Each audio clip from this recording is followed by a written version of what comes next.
Hello and welcome along to what is the final sideline view of 2025. Really hard to know where those 12 months have gone. We have two very special guests lined up to take us through on the show, along with details for you on how you can support Clare's hurling and camogie teams for 2026. And we'll also be chatting to one of the county's favourite sons.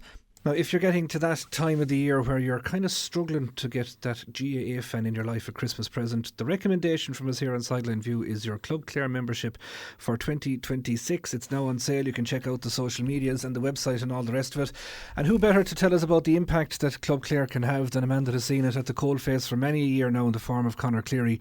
Conor, delighted to have you in studio. Thanks for taking the time to have a chat with us.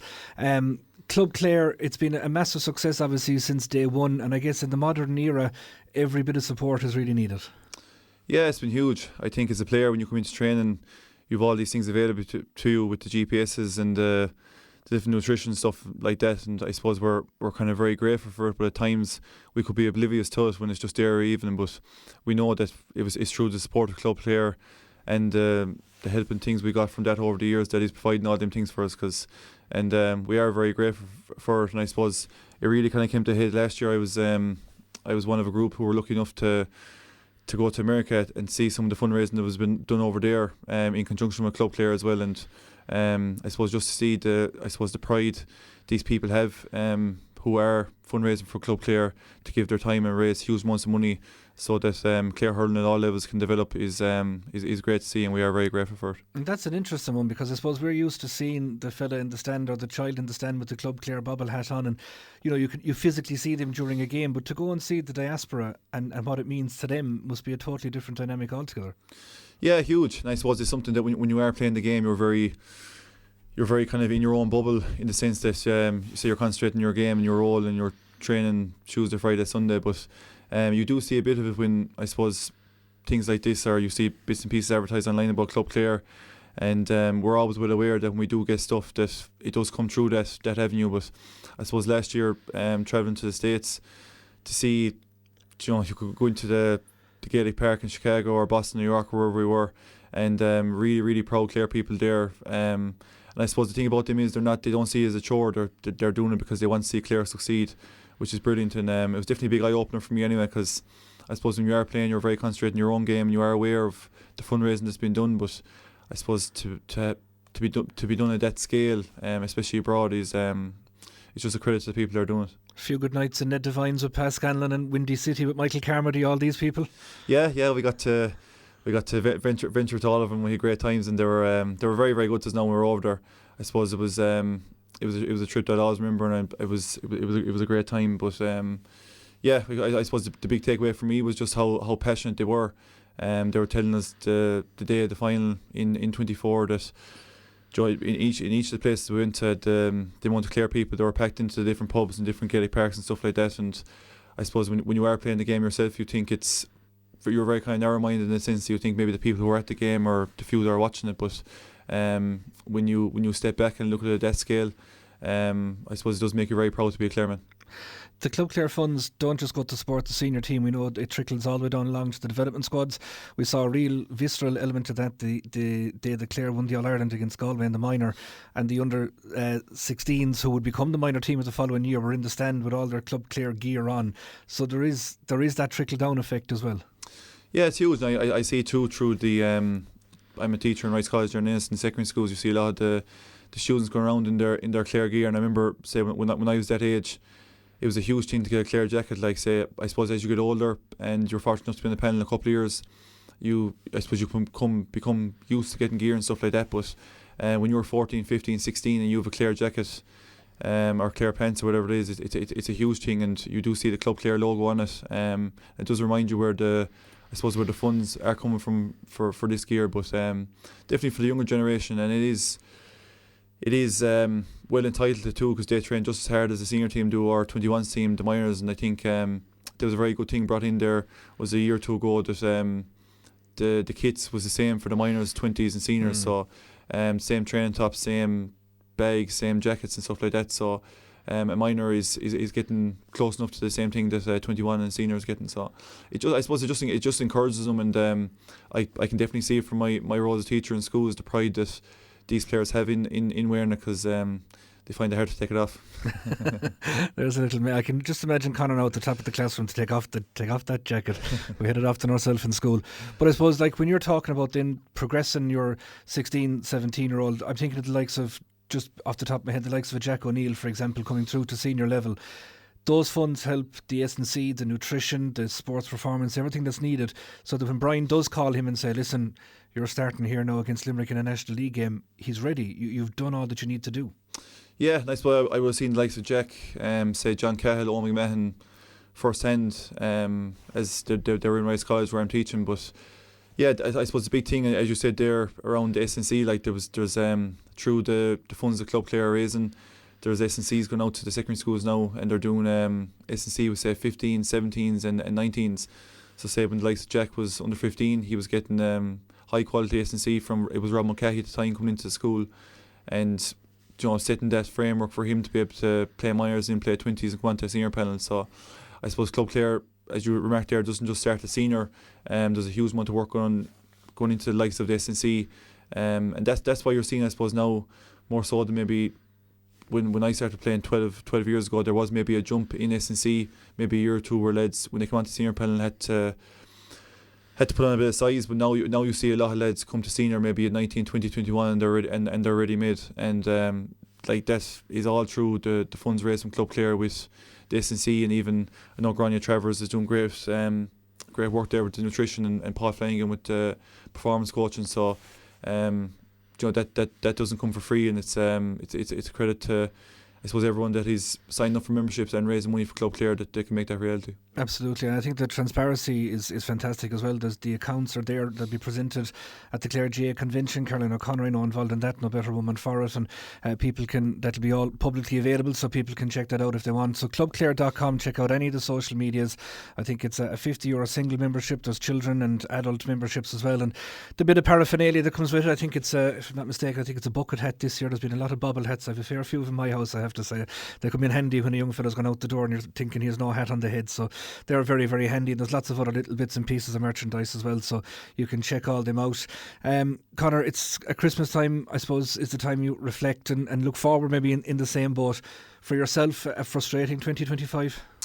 Yeah, I suppose at the tail end of 24, I would have got a shoulder injury in the Ireland final, and then played away the club championship, got surgery on it, and came back in and tore my hamstring in late March. So yeah, it was hugely frustrating, but I suppose looking at it in two ways. I suppose I've been on the panel the last couple of years now and have been very, very lucky with injury. A lot of lads have had injuries continuously or niggles the whole time, and I suppose if this is the only injury I'm going to have, I would be grateful for it. But overall, yeah, was frustrating. I suppose even looking back, say at the moment, the times you miss, I suppose even last year I wouldn't have been back in contact training this time last year, but being able to go back to contact training now this year are the times of the year that you really gain benefit from. Like I know you're playing games in January, February, March, but doing kind of the hard training in late November, December time really does set you up for the year. So yeah, I suppose it was probably stemmed from the initial shoulder injury at the start of the year, and then was lucky to get the hamstring injury, but there was plenty of lads as always in inter-county panel step up, and in fairness they did last year. But for you, for someone, as you mentioned, that was relatively injury free for so long, it must have been doubly difficult then to kind of have to do that sideline duty.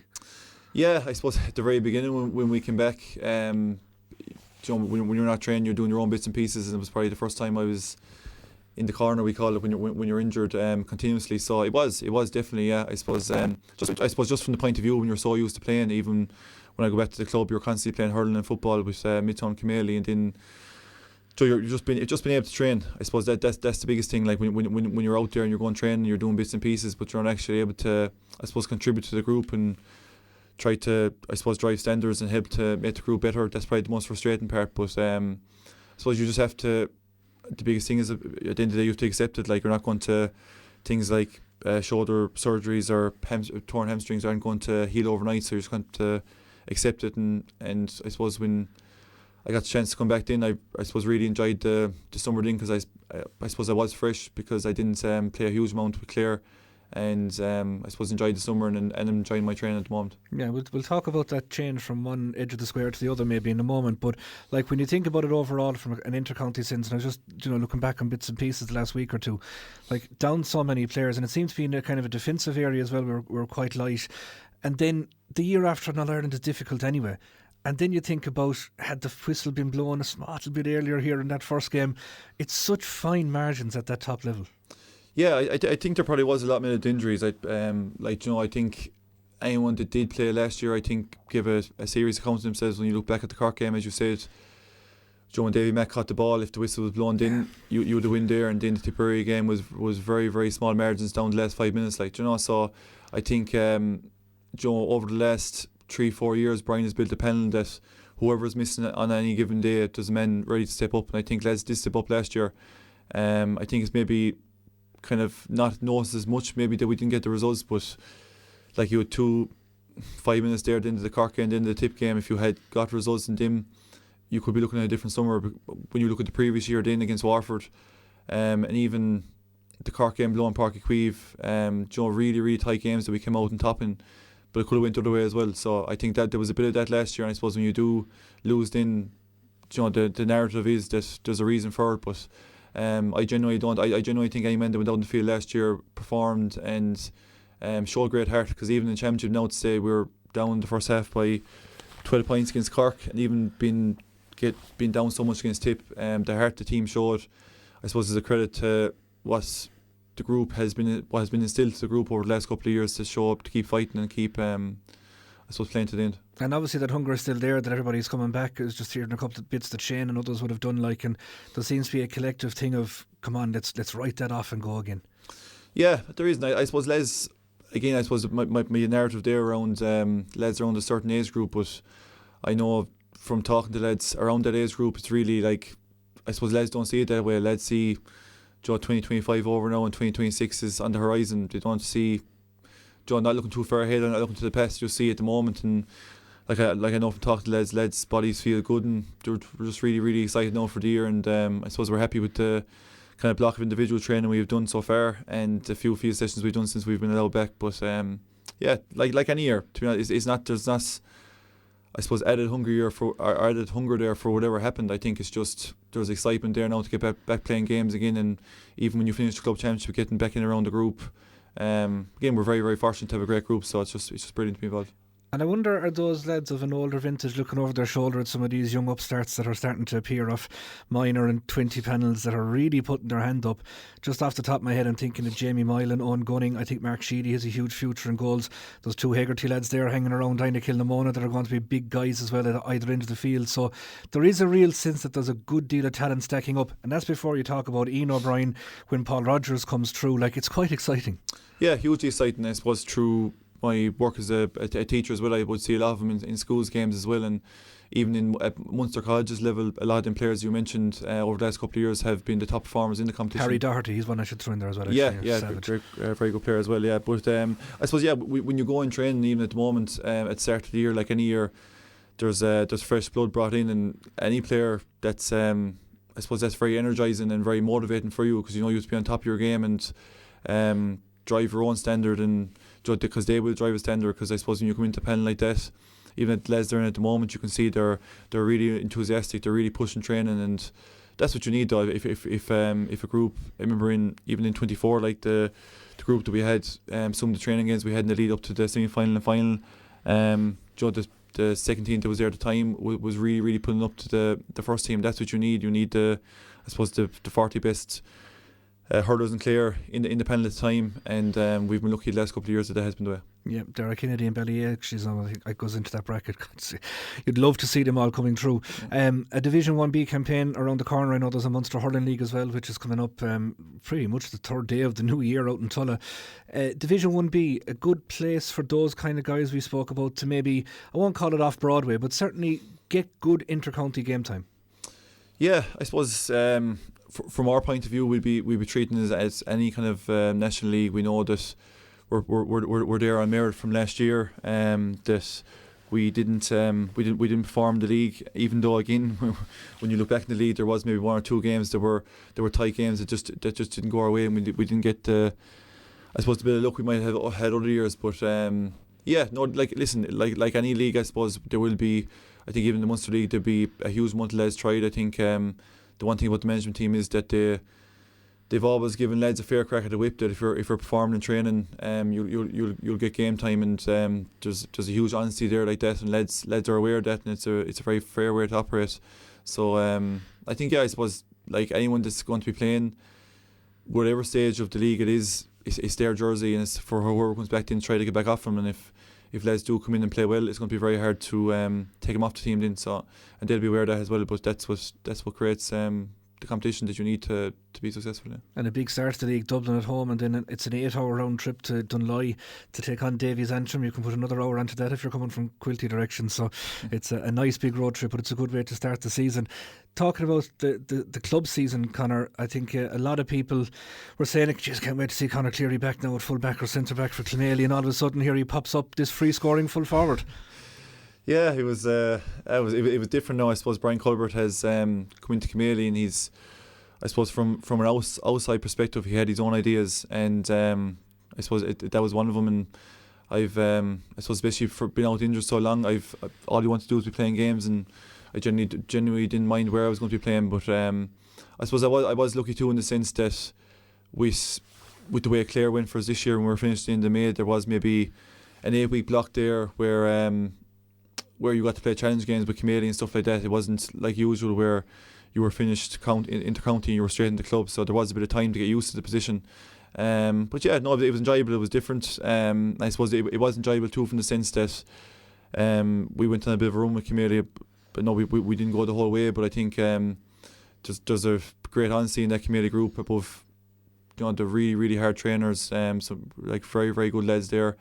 And this year especially, I think everyone gave their all, but just came up short against a very, very good Euro team semi-final. But it was a very enjoyable year, but it was just unfortunate, I suppose, that we didn't get over the line for a finish. But when you look back at it now and you see, how close you did push Éire Óg and what they went on to do, is there a little bit of, number one, I suppose, motivation, but number two, a little bit of a graw to go and fix that again, like? Yeah, and I suppose there has been, in fairness, in Clonelly the last couple of years, as I've already remarked, like, unbelievable group to train, very, very honest group. And I suppose, again, probably a small bit results, maybe a point or two either way, haven't gone away over the last couple of years. But I suppose you do make your own look in them situations, being put into them situations. But I suppose the only thing about it is, when you look at, you got to the final this year, and you think, there's a huge motivation to push on next year, and there is. But even teams like Scariff, who are in the relegation playoff this year, they could easily be in a semi-final or final next year, the way the Clare Championship is. You could even see it with Clooney this year, the way they turned it around, they were in a final. So nothing's guaranteed, and I suppose you kind of have to just take each year on its merits and hope that the first second round championship that you are on your game, because the Clare Championship was hugely competitive. Any conversations had with Brian about swapping 3 for 14? Jeez, I know. I'd say there's more chance of you playing full forward now, Derek, than me. But no, I suppose I've been, for my inter-county career, I've been a back, so I think that's the way it's going to stay. Yeah, there's a smile there, lads. We'll find out maybe on the 25th of January, or maybe that trip up to Dunloy, we might find out a little bit more. But like, just to finish up on that, looking ahead to 26, given that, I suppose you could call it you're fresh from a county since after 25, there must be a real drive within yourself now to kind of grasp the opportunity of the new year. Yeah, definitely there is. And I suppose, again, like, as you get that bit older, you do get a lot more appreciative of, I suppose, just being able to train and the opportunity you get to play games. I suppose when you're younger, you go straight from 21s into senior, and then you're playing club. But I suppose as you get a bit older, and you just realise it doesn't go on forever either. So there is there is a huge growth there, not only amongst myself but among the group, from being back the last 2 weeks training. There's huge motivation there, and I suppose, but genuinely, it is like every other year. There always has been this group. There always has been great, I suppose, great application and training and stuff like that. So we are just really looking forward to, especially with starting the Munster League in January. It gives you a really good competitive games against Limerick and Cork before playing Dublin in January, which is three of the top teams in the country in the space of 3-4 weeks. So it's a really good test for lads, and it's where you want to be as in the county hurler. Well, if you want to play your part out there, folks, in creating the next Conor Cleary, whether that's at 3 or 14, clubclare.com, sign up and get your membership there. Get the bucket hats. Hopefully we'll have plenty of bucket hat weather around the summertime to shout on the lads as they go, hopefully all the way again. But for now, Conor, best of luck for the season, and thanks for coming in. Thanks very much, Derek. Back shortly here on Sideline View. Now, of course, one of the big talking points in GAA circles the last while, and indeed the last couple of years, it could be argued, is the shift in demographics, how to tackle it, the issues it creates, and all that and besides. One man that has been around the country is a man very familiar to us all here in our own Marty Morrissey of Clonmurray-Brickin / Clonbunny. Let's give him his proper title on that. Marty, it's an interesting one. I know that we had Neil O'Brien on, the Clare GAA demographic officer, talking about it from a local perspective. But before we get into the local element of that, from your point of view, going around the country, what did you see? What was the common threads you found in it? The common thread is that there is a problem, and I mean it's not only on the GAA. I think it's affecting every sport, but I suppose the GAA is the heartbeat of the nation. So it doesn't matter whether you talk about rural Ireland or urban Ireland. The problems are there. They may be different problems, but they're there. Like people said to me, the 3-part series I did for the news was something I wanted to do for a while. And I wasn't going to do it until the first week of January or second week of January. And then I discovered through my phone calls, Croke Park are going to announce their demographic report. They've decided to bring it forward. And I said, okay, there's no point in doing it afterwards because then it sounds like the afterthought. So I thought there was a good story to be told and I was interested in it. So I decided to go to South Kerry, Cork City and Dublin. Other lads, the Longford and Leitrim GAA, why didn't you come to Longford and Leitrim? The reality is we kind of know that they have a demographic problem. And would it have an impact? No, I wanted to have an impact so people would talk if I could do it right.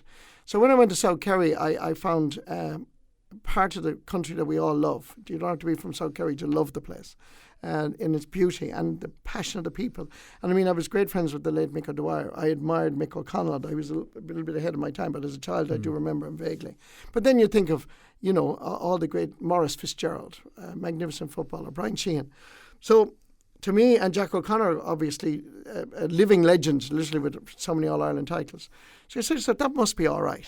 But I knew from my own context that it wasn't. And then what I found was a part of Kerry that is in trouble, and they've been beating the drum for quite some time.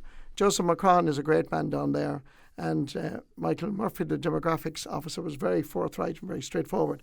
And like they are, a lot of the population is decreasing significantly. And it's a question of jobs, it's a question of housing, it's a question of, it is like the K4, as we would call it, that people from America and rich people from Ireland want to buy houses in South Kerry. But when they do, they then disappear once the summer is over. They're gone. So there isn't that, because the GAA is all about community, as we know. So when you think of the 12 national schools in South Kerry, and 83 students starting in junior infants in September, it is a bit frightening. 0 on Valentia Island. You know what I mean? Carsavine, I think, is 12 or 13. When you think of towns like that, when you think of beautiful spots like Valentia, Portmagee, and I think that's a mirror image of what's happening, judging by the reaction I got. In Cork, it was slightly different. It was pure housing. I went to Glen Rovers, and once upon a time they'd have 3 or 4 under-16 teams. They're now struggling to get 1 or under-14. There's 700 houses are being built in Ballyvillan. But when you think of the 700 houses in Ballyvillan, that we are now living in a multinational, multicultural society. So we now have to, as GAA people, bring a lot of those people into the GAA world and get them to get what we know as part of our DNA. And I think that's going to take a bit of work, and that'll take volunteers. The Piercing up on Fairhill haven't had a building site up there in 10 or 15 years. So the Sean O'Halpines and the baby Jesus, we call him Tony O'Sullivan, John Gardner, they're not coming through anymore. And then you go to Dublin, Derek, and you find a different problem. You have no problem with numbers. Problem is that less than 30% of the GAA clubs in Dublin own their property. When you think about that, I mean, you think of Coola. Coola won the All-Ireland, won the club hurling, they won the club football. They've no pitch. They're relying to rent out from Dundee or whatever local authority it is to play on their parks. Raheny the same. Now Fianna, their property is owned by the Department of Defence. They have a huge lease, 100 years. So really, I suppose they do own it. But technically, if you want to look at it. And they are building 2 places in Hollistown Golf Club up near Blanchardstown and the Spa Well in Temple Oak. But that's going to take 2 years. They're hoping to dig the earth in March in Hollistown and 2 years later for Spa Well. So the problem continues on. And I'm sorry for going on now so long, Derek, but I'm just giving you a snapshot. Yeah. What's happening in Dublin is happening in Cork and Limerick and urban areas. There is a growth in population. And in rural areas, there's a huge drop in rural decline. And I think both are difficult to deal with, complex, will require a lot of work. And it's a big challenge for the GA. But I think you've hit on an important point there, insofar as I suppose maybe it's our own fault, we're insular in our own county, but when you hear the word demographics, you think of rural depopulation. But as you've just outlined there, urban areas are facing their own unique problems, which, as you say, are just as difficult to fix. They really are. And I mean, Dublin GA have acknowledged that over the last number of years. And you talk about splitting Dublin in 2 when they were winning 5 and 6 All-Irelands in a row. But if you peel back the success of Jim Gavin and Desi Farrell when they were managers and the team that they had, there are problems. And there are problems in the sense of this is going to continue on. And then the commuter belt is massive. I mean, there is a huge migration towards Dublin. I'm living there myself, so I see it. And the population is expanding so quickly that when you're on the M50, like when I started work in Dublin, you'd have to be in your car 4:45, 10 to 5. And 10 years ago, this is if I was coming home to Quilty, right? 4 o'clock the last 5-10 years. Now it is 2:30, 3. And when you hit the M50 at 3 o'clock, it's like a massive car park, the number of cars. And that commuter belt is also expanding places like Tullamore, Navan, Dundalk, down to Gorey. And there's something like 2.5 million now going to be living in that stretch as well as we move eastwards. Tullamore, as you know, has been very successful in the last couple of years, and they've won championships. This is part of the reason, because a lot of the people who can't afford a house in Dublin are moving to Tullamore. It's within that commuter belt. Eden Derry, I know, they told me that they have a population of, I think it's 83,000 or something like that at the moment. They're expanding, but they won't reach 100,000 until 2050. The growth is not as big. But then the St. Rynagh's, the Kilcormac Kilahis that we would know from our world, Derek, they're not getting any impact. The people who are having jobs in Dublin or Dundalk or wherever they are around the Dublin area are going to urban Ireland, as in town Ireland, as in Tullamore, Eden Derry, maybe Burr, but certainly Navan, Dundalk and Gorey. And that's where you see the traffic as well.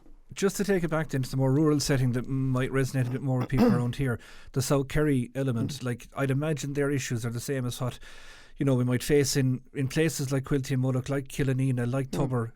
I suppose Tubber had Pat O'Connor on that committee last year as well. He was a fantastic representative of that. The sense you got from the people down there, what did they feel was the roadmap forward? Well, the roadmap for South Kerry, I think the top of their agenda was tourism.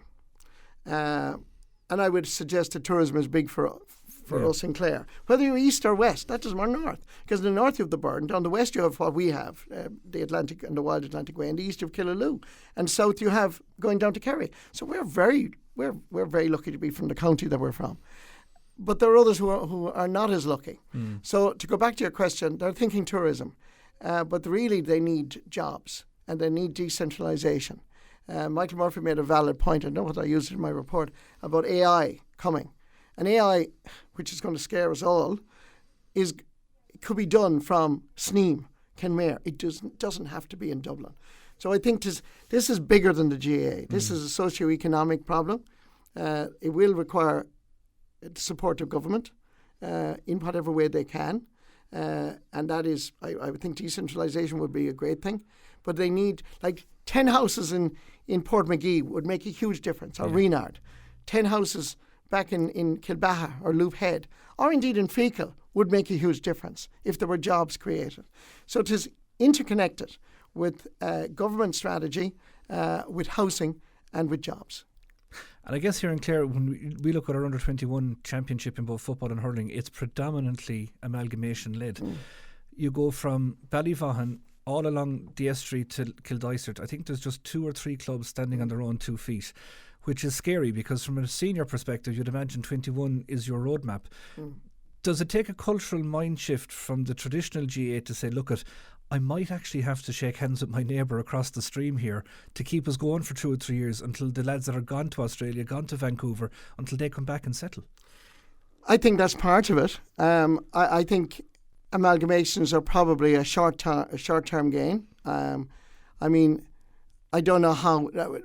The beauty of the GA has always been the pride of the parish. It doesn't matter whether you're at Crossroads. I can't remember the name of the club in Longford that won the Leinster Club title years ago. But I went to their celebrations.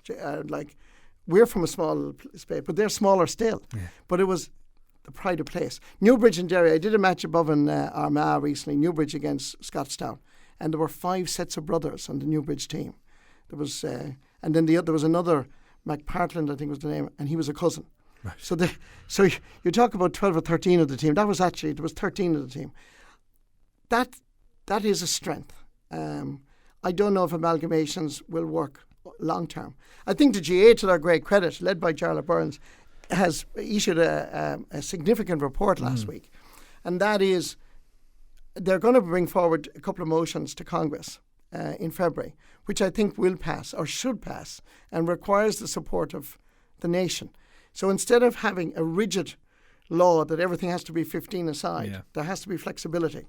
So that if Ballyvaughan or Tulla or Quilty or Kilmurray or Bickham, whoever it is, has only got 15 players, they could play 13 aside. And that identity would remain. So you don't have to amalgamate. Amalgamations are great in dire straits, and it's good that we have them. I'm not knocking them, but I suppose maybe I'm a traditionalist. I'm trying to retain the pride of the village and the pride of the parish and the club.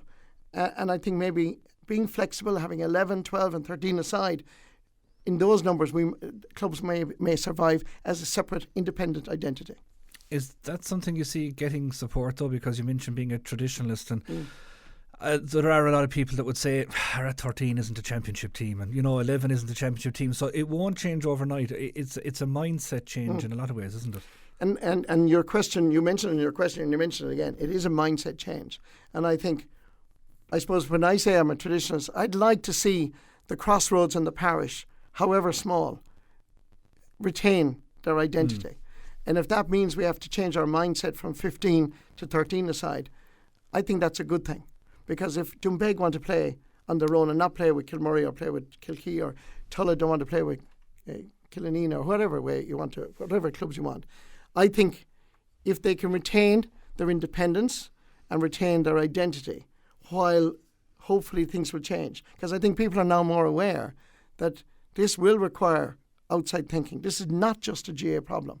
And I think the GA in Croke Park they've had a great committee. They've really done a great job under Mr. Hurl and Dennis Horgan and a whole pile of them there. They've done great work. But it will require time for us to get where I think they see us going as a GA community.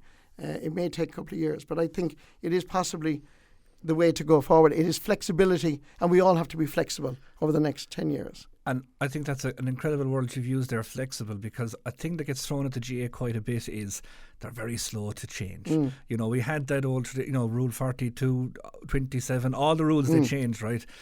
But take the last 6 years in the GA, the FRC changes, the split season, God save us, black cards and penalties, which in hurling, which they thought was never going to happen.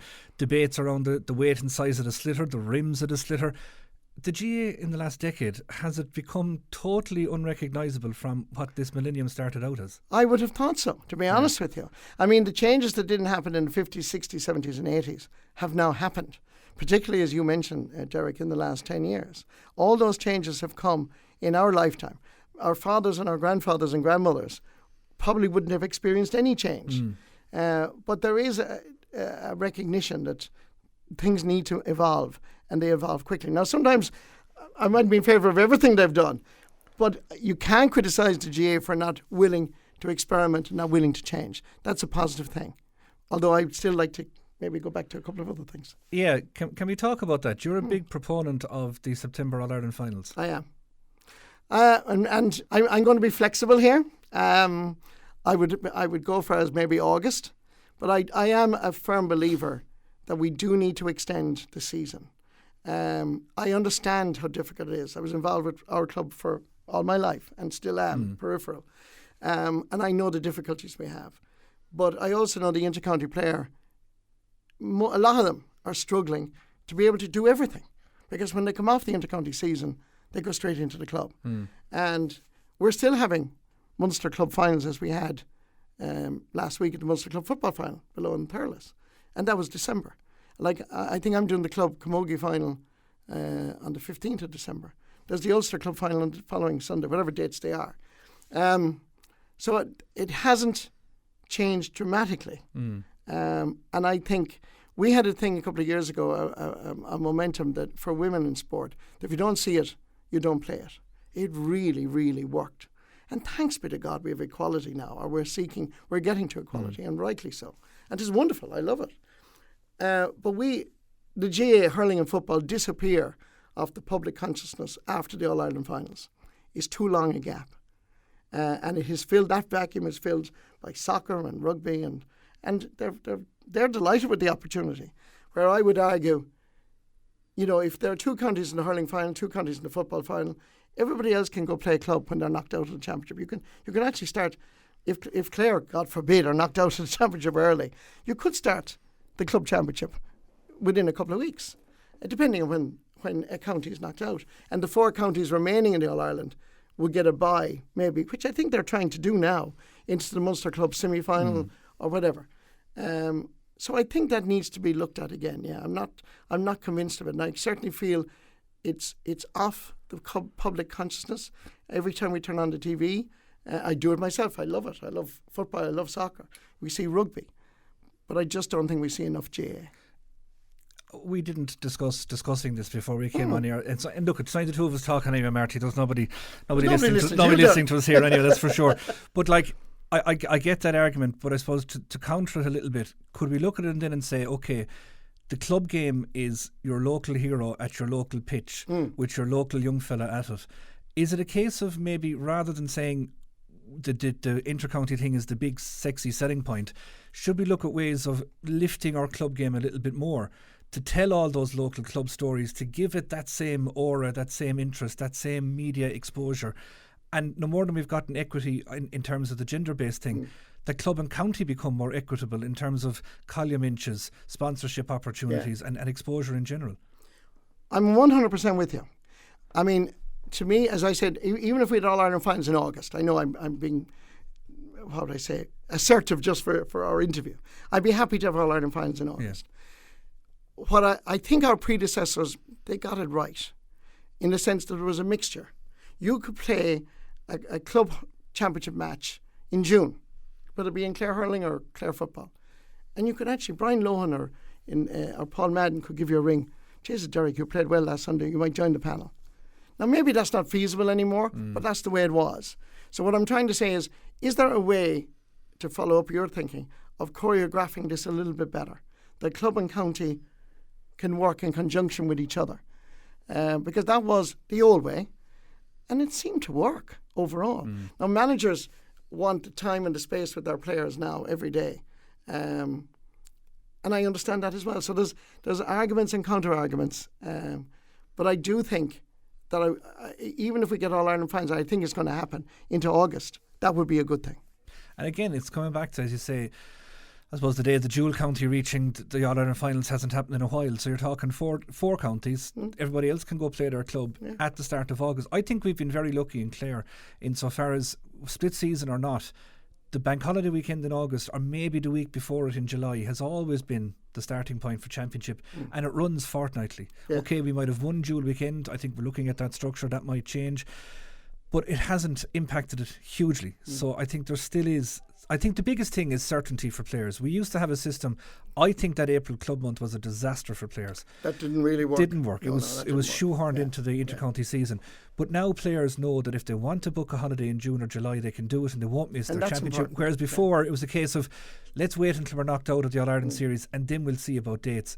I think the lads now, the way the commitment has gone, they need that certainty of, lads, bank holiday weekend in August, maybe the week before, that'll be it. Yeah.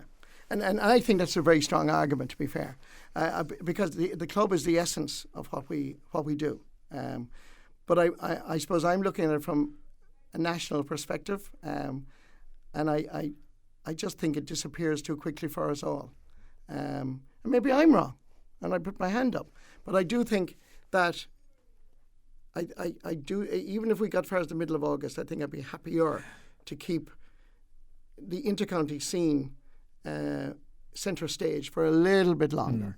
But I think we do need to look at that, and I'm delighted to hear that it works so well. And I think Cork do the same thing. They do every second weekend, which is very fair. And the club player needs to know, can I go on holidays in June or May or whenever it is, you know? Just on that, we'll finish on this and we'll look ahead to 26 for a minute before we let you go. We've kept you long enough now, but you're always great with your time and fairness. The whole calendar issue, right? You've got the third level Sigerson and Fitzgibbons, which are going to be coming to championship stage in a while. You've got the pre-season competitions, which are back now in January. I mean, Friday the 2nd, we're sitting into our cars heading down to Dungarvan to see Clare and Waterford for Paul Madden's first game, for example. Yeah. Is January a month that we could use better to maybe squeeze that back? If you played your pre-season games before Christmas, leave January free to start your National League maybe 2 weeks earlier, would that pull everything back and give us that bit of breathing space then later on in the summer? And would it be possible, says he, to play one of the 2 rounds of the league in November, December? If the county final is over, if the Leinster club, Connacht club, you're out, is it possible then for those maybe? Now that might be complicated because there are 7 or 8 teams in each division. So, but what I'm trying to say is, when I was a young fella, you'd have the league starting in October, and maybe that wasn't satisfactory either, to be fair. But I know the point you're making, and I think you're probably right. But we've been very lucky that the weather has been so good. Yeah. I mean, the weather, we're expecting storms. Every January has been mild enough in the last 5, 6, 7 years. It hasn't been a bad one.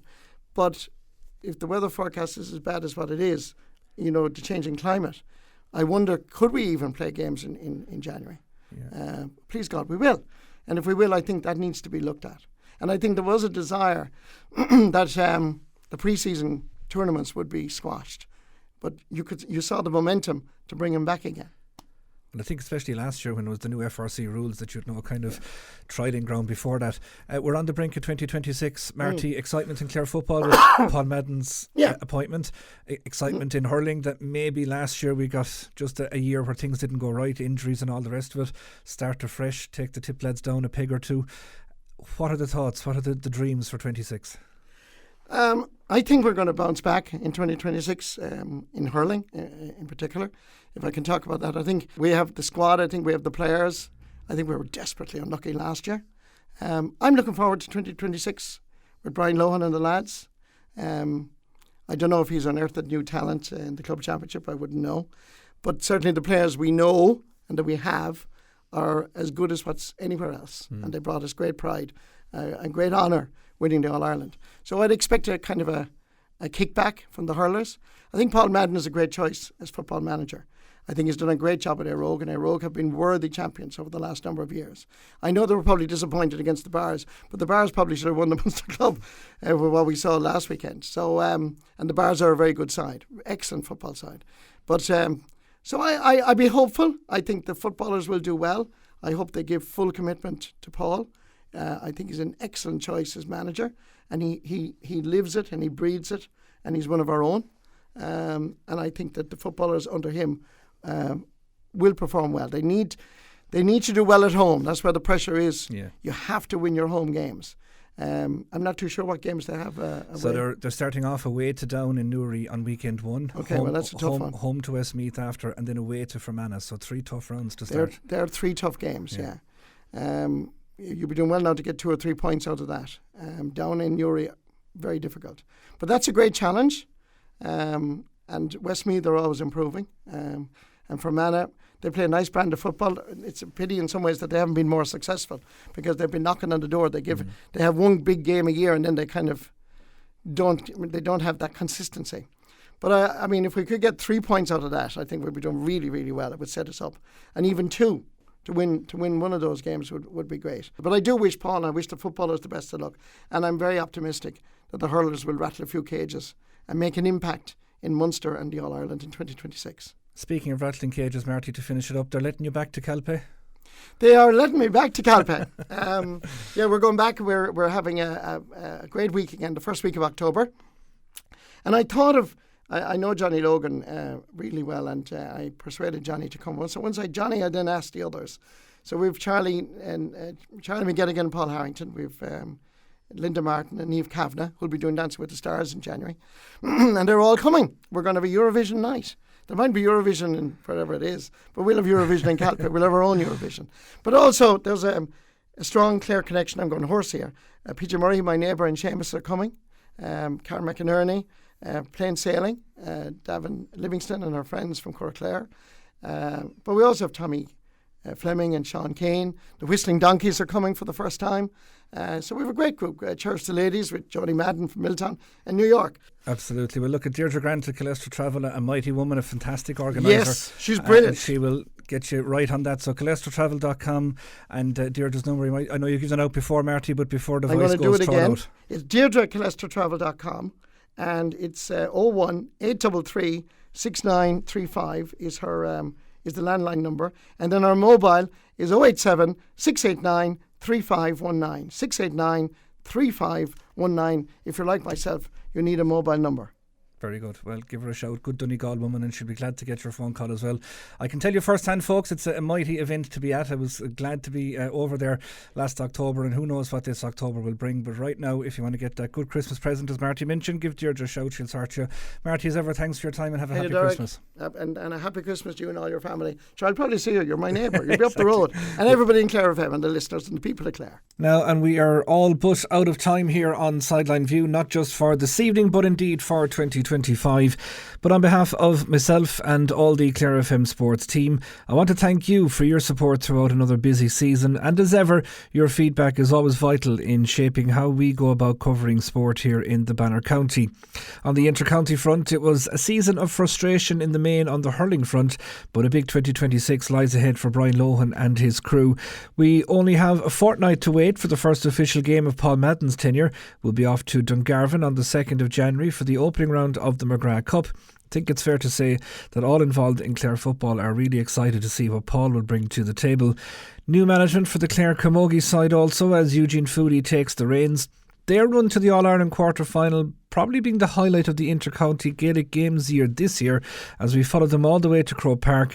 So hopefully a repeat of that run, and maybe another step with it to come as well in 2026. Graham Shine stays with the ladies footballers as they look to get over the line in the All-Ireland Intermediate Series after a disappointing campaign last year, and their National League gets underway as well on the last weekend of January. Plenty to look forward to in the early part of the new year, with St Flannan's and St Joseph's Tulla in action in the quarter-finals of the Harty Cup. St Joseph's Spanish Point continue their brilliant upward progression in the latter stages of the Senior A Ladies Football Championship. First time in over 20 years that a Clare team has competed at that level, so indeed we do look forward to seeing how the rest of their season may unfold. The CDSL title races will begin to take shape. Clare trainers and owners will continue to dominate proceedings on our local greyhound tracks, and plenty more besides as well. As we wrap up for 2025 here on Sideline View, I want to wish you and yours the very best for the Christmas and the New Year. I hope it's a safe and a happy one indeed, and we look forward to your continued support when 2026 rolls around. The West Wind is next here on Clare FM. On Clár Aboo.